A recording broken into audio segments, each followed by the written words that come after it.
अस्सलाम वालेकुम class, I am your study teachers, hope you are fine. आज का हमारा टॉपिक है एस्टिमेशन, लेक्चर नंबर 5 है आपका और एडीपी पार्ट सेकंड है। हम डिस्कस करेंगे स्टैटिस्टिकल इन्फ्लुएंस। शॉर्ट क्वेश्चन हैं ये आपके। The method of making judgement about the unknown parameter. एक मेथड होता है जो जजमेंट बनाता है किसके, अननोन पैरामीटर के अबाउट अंडर कंसिडरेशंस, जो कि जिसको हम क्या कर रहे होते हैं, कंसीडर कर रहे होते हैं और स्टडी कर रहे होते हैं। By using the sample values, samples values को यूज़ करते हुए इज कॉल्ड स्टैटिस्टिकल इन्फ्लुएंस। उसको हम क्या कहते हैं, statistical influence. Its types are estimation of parameter, testing of hypothesis. Estimation of parameters हैं और कौन सी है, टेस्टिंग ऑफ हाइपोथेसिस। ठीक है। और नेक्स्ट है आपके पास एस्टिमेशंस। इसमें क्या है, the method of finding the unknown value. ये क्या होता है, method of finding the unknown value of parameter. किसकी, पैरामीटर की अननोन वैल्यू को फाइंड करने का जो मेथड है, from the sample values by using an estimator.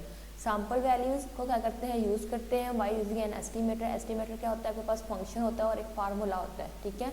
एक फार्मूला का यूज़ करते हुए इज कॉल्ड एस्टिमेशन और एस्टिमेशन ऑफ पैरामीटर्स को क्या कहते हैं, एस्टिमेशन कहते हैं या एस्टिमेशन ऑफ पैरामीटर्स कहते हैं। इसके भी आगे फर्दर 2 टाइप्स हैं। Its types are point estimation, interval estimation.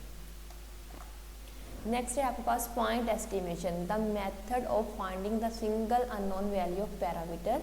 क्या होता है, method finding single unknown value of parameter होती है। ठीक है। From the sample value, sample value में से बाय यूजिंग एन एस्टिमेटर, एक एस्टिमेटर को यूज़ करते हुए इज कॉल्ड पॉइंट एस्टिमेशन। इसको क्या कहते हैं, point estimation. Interval estimation, the method of finding an interval. एक मेथड होता है जो कि एक इंटरवल रेंज ऑफ वैल्यूज़ को क्या करता है, फाइंड करता है ऑन द बिलीव दैट, इस बिलीव पर that it will include the parameter, के इसके अंदर क्या है, पैरामीटर इंक्लूड है विद द नॉन प्रोबेबिलिटी, एक नॉन प्रोबेबिलिटी के साथ कार्ड इंटरवल एस्टिमेशन। इसको क्या कहते हैं, इंटरवल एस्टिमेशन कहते हैं। जबकि जो पॉइंट एस्टिमेशन है उसमें क्या होता है कि आप मेथड ही होता है फाइंडिंग द, लेकिन उसमें एक सिंगल अननोन वैल्यू जो होती है पैरामीटर की, आप उसको क्या कर रहे होते हैं, फाइंड कर रहे होते हैं। और सैम्पल वैल्यूज भी होती हैं और उसके साथ क्या होता है, एस्टिमेटर भी आप क्या कर रहे होते हैं, यूज़ कर रहे होते हैं। इसी तरह पॉइंट एस्टिमेट है तो इसमें क्या होगा, a single numerical value calculated from sample data.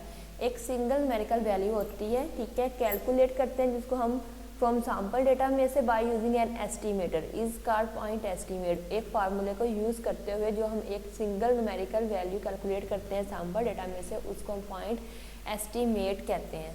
ठीक है। एग्जाम्पल है आपके पास एक्स बार इक्वल है x1 plus x2 plus so on xl, और इसको हम समीशन xi ओवर n भी कहते हैं। ठीक है। तो ये आपके पास मीन का फार्मूला है। जब आपके पास वैल्यूज गिवन में है 2 2 2 2, ठीक है, 4 वैल्यूज गिवन है, तो जब हम इनको प्लस करेंगे, 4 से डिवाइड करेंगे तो आपका आंसर क्या आ जाएगा, 2 आ जाएगा। तो आपने एक फार्मूला यूज़ किया, कौन सा फार्मूला, एक्स बार वाला, वो आपके पास क्या है, एस्टिमेटर है, फंक्शन है। ठीक है। उसको यूज़ करते हुए सैम्पल वैल्यूज आपने ली और आपने एक सिंगल न्यूमेरिकल वैल्यू जो है वो कैलकुलेट कर ली, जो कि आपके पास एक्स बार 2 आया है, तो वो आपके पास कौन सी होगा, पॉइंट एस्टिमेट है। नेक्स्ट है इंटरवल एस्टिमेट। इंटरवल एस्टिमेट क्या होता है, रेंज ऑफ वैल्यू जिसमें होते हैं, इंटरवल गिवन होता है आपके पास।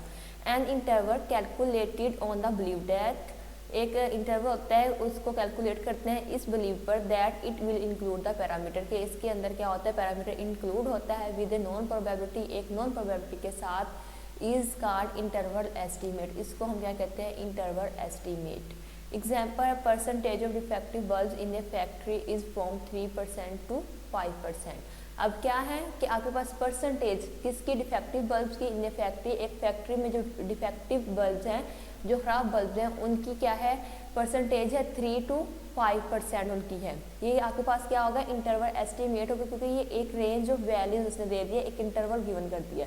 लेकिन जो आपके पास ये होता है पॉइंट एस्टिमेट होता है, उसमें एक सिंगल वैल्यू होती है कि 2 जैसे था वो एक सिंगल वैल्यू आपके पास आ गई, उसमें रेंज भी नहीं थी। ठीक है। तो इस वजह से उसको उन्होंने पॉइंट एस्टिमेट कहा था। अब ये क्या है, इसमें रेंज ऑफ वैल्यूज ने बताती है कि 3 से लेके 5% तक के जो बल्ब है वो फैक्ट्री में क्या है, ख़राब है। नेक्स्ट है difference between confidence interval and confidence coefficient. Confidence interval क्या है, an interval to which 101 minus α% probability is associated, it will include the parameter is called confidence interval. ठीक है। और इसमें क्या होता है कि दूसरे में कॉन्फिडेंस कोफिशिएंट में 1 माइनस अल्फा और 101 minus alpha probability associated with an interval that it will include a parameter is called confidence coefficient. Confidence coefficient is also called level of confidence. अब उसमें क्या था कि प्रोबेबिलिटी इज एसोसिएटेड थी, क्या कर रही थी, एसोसिएट कर रही थी उसके साथ, लेकिन जो है कॉन्फिडेंस कोफिशिएंट था उसमें क्या कर रही है, कंटेन कर रही है, किस पे, पैरामीटर पे कंटेन कर रही है, ठीक है। तो नेक्स्ट है इसका, the width of confidence interval can be decreased bye, जो कॉन्फिडेंस इंटरवल की क्या होती है, विड्थ होती है, उसको हम कैसे डिक्रीज कर सकते हैं, increase the sample size, increasing the sample size को इंक्रीज करते हुए, डिक्रीजिंग कॉन्फिडेंस कोफिशिएंट को डिक्रीज करते हुए। ये डिफरेंस है आपका किसमें, कॉन्फिडेंस इंटरवल में और कॉन्फिडेंस कोफिशिएंट में, ठीक है। नेक्स्ट आपके पास है properties of good point estimator, जो एक आपके पास गुड पॉइंट एस्टिमेटर होता है उसकी प्रॉपर्टी क्या होती है, एस्टिमेटर आपके पास फंक्शन होता है, फार्मूला होता है, ठीक है, एक मेथड होता है, अनबायसनेस है, एफिशिएंसी है, कंसिस्टेंसी है, सफिशिएंसी है। तो क्लास ये आपके पास आपका लेक्चर था, तो जो आपकी ये प्रॉपर्टीज़ हैं इनको हम जो है वो नेक्स्ट डिस्कस करेंगे। End of today's lecture, thank you so much class, अल्लाह हाफिज़।